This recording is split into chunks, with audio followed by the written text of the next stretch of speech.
ওং নমঃ ভগবতে বাসুদেবায়।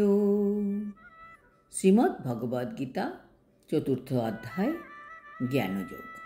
হরে কৃষ্ণ। আজ আমরা জ্ঞানযোগের 34 নম্বর শ্লোকটি শুনব। তদ্বিদ্ধি প্রণিপাতেন পরিপ্রশ্নেন সেবয়া উপদিক্ষন্তি তে জ্ঞানং জ্ঞানিনস্তত্ত্বদর্শিনঃ।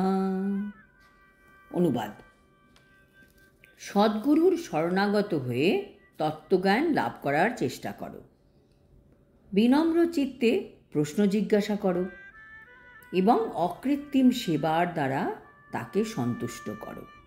তাহলে সেই তত্ত্বদ্রষ্টা পুরুষ তোমাকে জ্ঞান প্রদান করবেন। এখন আমরা তাৎপর্য শুনব। পারমার্থিক পথে যখন মানুষ যেতে চায়, তখন যদি সে ভাবে শাস্ত্র অধ্যয়ন করে আর ভিডিও শুনে সম্পূর্ণ জানা যাবে, তবে সে কখনোই উপলব্ধির স্তরে পৌঁছতে পারবে না। কারণ পারমার্থিক উপলব্ধির পথ নিঃসন্দেহে দুর্গম। তাই ভগবান আমাদের উপদেশ দিচ্ছেন যে স্বয়ং ভগবানের থেকে আগত গুরু পরম্পরার ধারায় একজন সদ্গুরুর শরণাগত হতে হবে। এই গুরু পরম্পরার ধারা অনুসরণ না করে কেউই সদ্গুরু হতে পারেন না। ভগবান হচ্ছেন আদিগুরু, কাজেই ভগবানের এই বাণী গুরু শিষ্য পরম্পরার ধারায় আগত একজন সদ্গুরুই তার শিষ্যকে যথাযথভাবে দান করতে পারেন। নিজের মন গড়া কোনো পদ্ধতির উদ্ভাবন করে কখনোই ভগবানকে উপলব্ধি করা যায় না। এটা যারা করে তারা হচ্ছে মূঢ় প্রতারক। শ্রীমদ্ ভাগবতে বলা হয়েছে, ধর্মং তু সাক্ষাৎ ভগবৎ প্রণীতম। ধর্মের পথ স্বয়ং ভগবানই প্রত্যক্ষভাবে প্রণয়ন করেছেন। কাজেই জল্পনা কল্পনা তর্ক বিতর্ক করার কোনো মানে হয় না। শুধু গ্রন্থ অধ্যয়ন করেও পারমার্থিক উন্নতি সম্ভব নয়। একমাত্র কৃষ্ণ তত্ত্ববেত্তা গুরুদেবের শরণাগত হতে পারলে পরম তত্ত্বজ্ঞান লাভ করা যায়।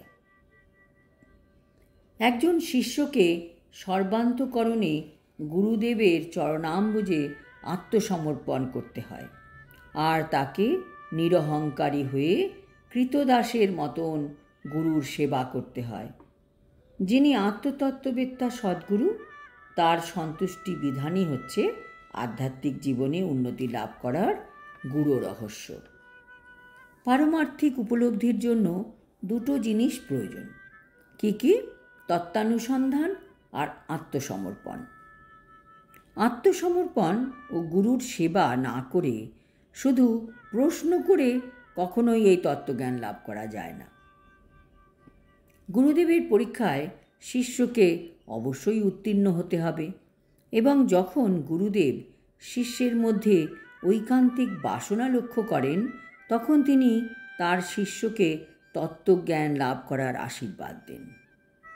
শিষ্যেরও গুরুকে অন্ধের মতন অনুকরণ করা উচিত নয়, আবার নিরর্থক প্রশ্ন করা উচিত নয়।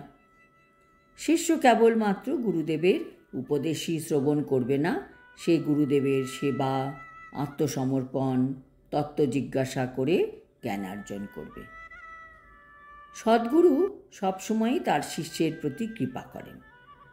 তাই গুরু যখন দেখেন যে তার শিষ্য যথেষ্ট বিনীত ও আজ্ঞানুবর্তী, তখন তিনিও শিষ্যকে জ্ঞান দেন এবং তত্ত্ব জিজ্ঞাসার উত্তর প্রদান করেন।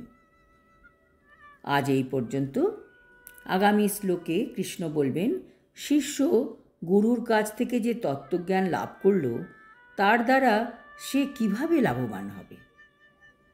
হরি ওম তৎসৎ। হরে কৃষ্ণ।